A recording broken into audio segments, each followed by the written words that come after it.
Dear students, अस्सलाम वालेकुम।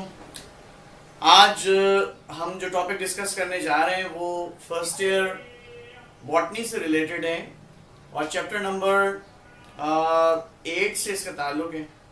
और चैप्टर नंबर 8 का जो टाइटल है वो है kingdom fungi. Kingdom fungi basically तमाम के तमाम फंजाइज पर मुश्तमिल एक किंगडम है और फंजाई ऐसा ग्रुप है ऑर्गेनिज्म का जो जमीन से तो उगता है लेकिन प्लांट नहीं है। ग़िज़ा प्लांट्स की तरह से बज़ाहिर देखने में नजर आती है कि हासिल कर रहे हैं, लेकिन अगर उनकी कैरेक्टरिस्टिक्स को देखा जाए तो लगता है कि ये एनिमल से ज्यादा करीब है as compare to plant body. Fungi बड़ा यूनिक ऑर्गेनिज्म है। ये रीसाइक्लर्स हैं, ये डिकम्पोजर्स हैं, हमारे इकोसिस्टम को, हमारे एनवायरनमेंट में इकोसिस्टम को बैलेंस करते हैं और जितने भी ऑर्गेनिजम्स हैं उनको डिके करके या उनके वेस्ट प्रोडक्ट्स को डिके कर कर उनके एलिमेंट्स को जमीन के अंदर, मिट्टी के अंदर शामिल करते हैं जिन्हें दोबारा इस्तेमाल किया जा सकता है। तो फंजाई एक फायदेमंद ऑर्गेनिज्म होने के साथ साथ, एक रीसाइक्लर होने के साथ साथ कुछ नुकसान पहुंचाने वाली भी होती हैं जो मुख्तलिफ किस्म की बीमारियां पैदा करते हैं और मोहलिक साबित भी हो सकते हैं। तो आइए इनकी कैरेक्टरिस्टिक्स को हम स्टडी करते हैं और देखते हैं कि क्या क्या इसके अंदर शामिल है।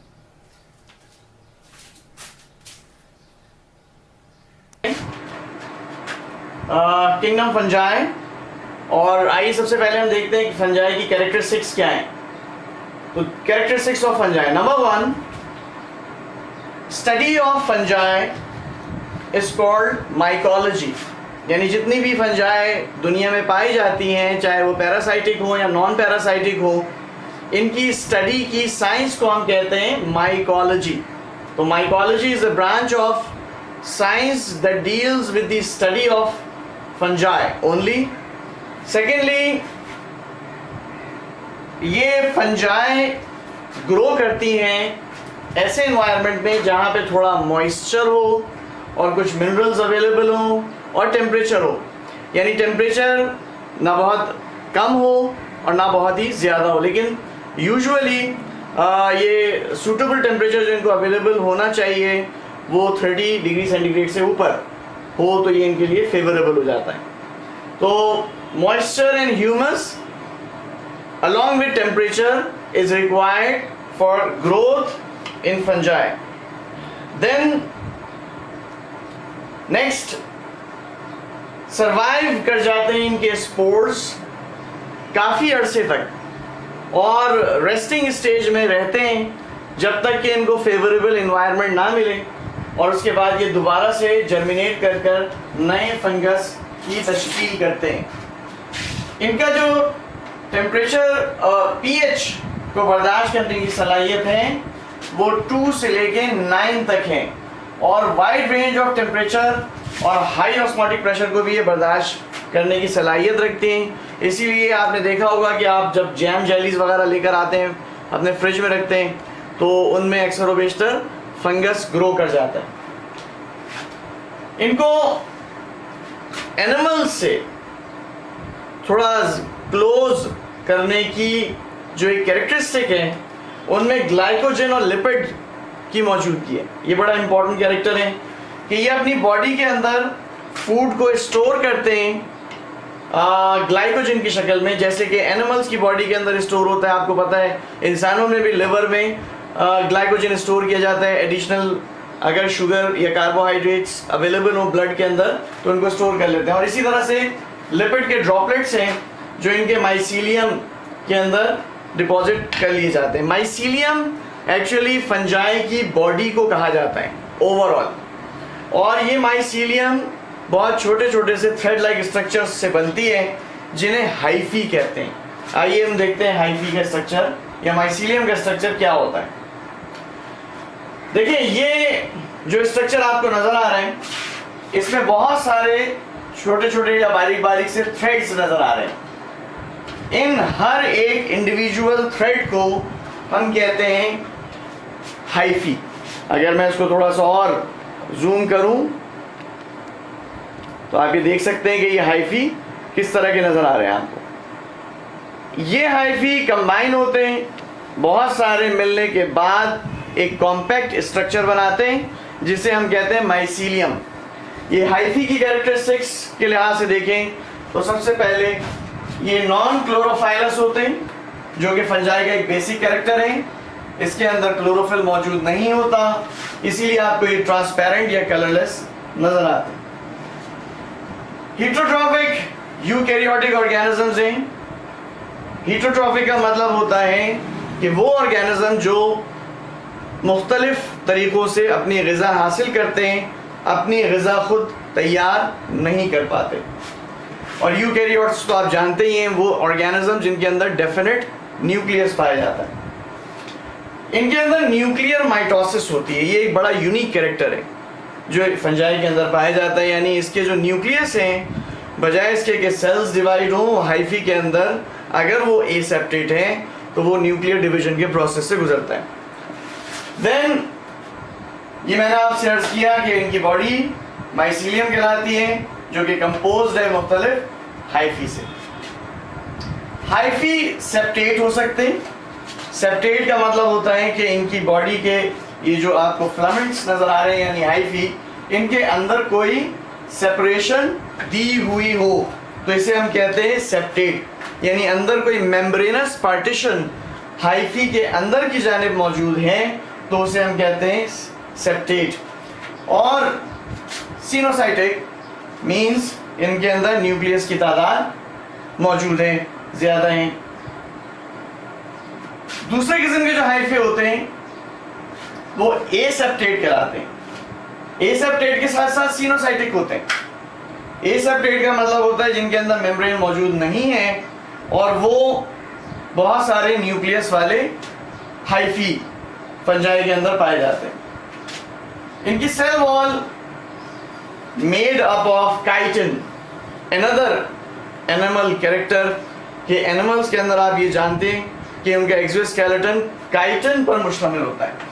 एक कॉम्प्लेक्स पॉलीसेकेराइड है, जैसे कॉकरोच है, उसके अंदर आपने देखा उसके ऊपर की कवरिंग काइटिनाइज्ड, मोस्टली इंसेक्ट्स के अंदर काइटिनाइज्ड होती है।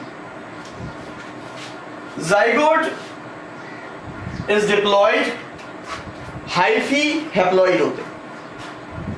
यानी जब न्यूक्लियर माइटोसिस का प्रोसेस होता है तो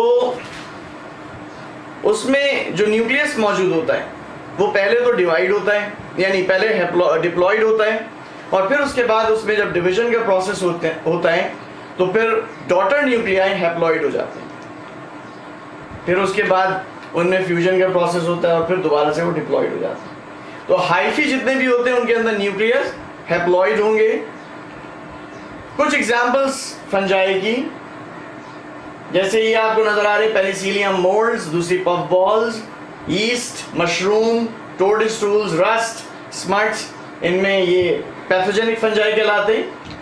इसके बाद इनमें एंटीबायोटिक के तौर पे पेनिसिलिन को इस्तेमाल किया जाता है या हासिल किया जाता है, ये पेनिसिलियम मोल्ड कहलाती है।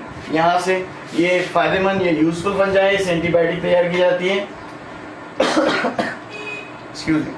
अच्छा जी, अब हम देखते हैं न्यूट्रिएंट या न्यूट्रिशन इन फंजाई। जैसे कि आप जानते हैं कि फंजाई एक हीट्रोट्रॉफिक ऑर्गेनिज्म है। इसकी ग़िज़ा के हासिल करने का दारोमदार ज़्यादातर डिकम्पोजिशन ऑफ मैटर पर होता है। अब ये डिकम्पोजिशन या ब्रेकडाउन किसी भी ऑर्गेनिक कंपाउंड को कर सकते हैं अपने से निकलने वाले एंजाइम्स के ज़रिए से।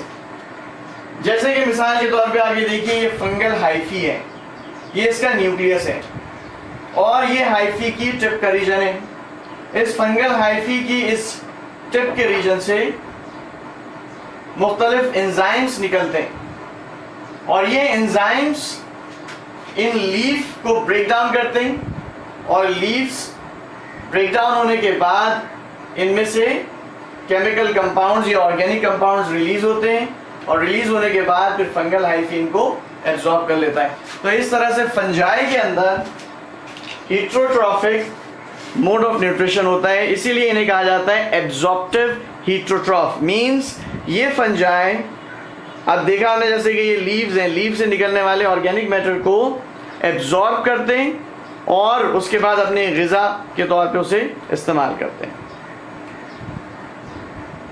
फंजाई, डियर स्टूडेंट्स, आज का लेक्चर उम्मीद करता हूँ कि आपकी समझ में आया होगा और इसके अंदर हमने फंजाई के इम्पोर्टेंट टॉपिक्स को डिस्कस किया है जो आपके लिहाज से, एग्जाम्स के लिहाज से इम्पोर्टेंट भी हो सकते हैं। खैर, अब तो खैर एग्जाम्स का तो एज सच कोई ताल्लुक नहीं है। नेक्स्ट ईयर जब आप या इस नेक्स्ट ईयर जब सेकेंड ईयर के बाद जब आप MCAT के लिए प्रिपरेशन कर रहे होंगे होपफुली, तो उस वक्त आपको ये टॉपिक्स बड़े इंपॉर्टेंट लगेंगे।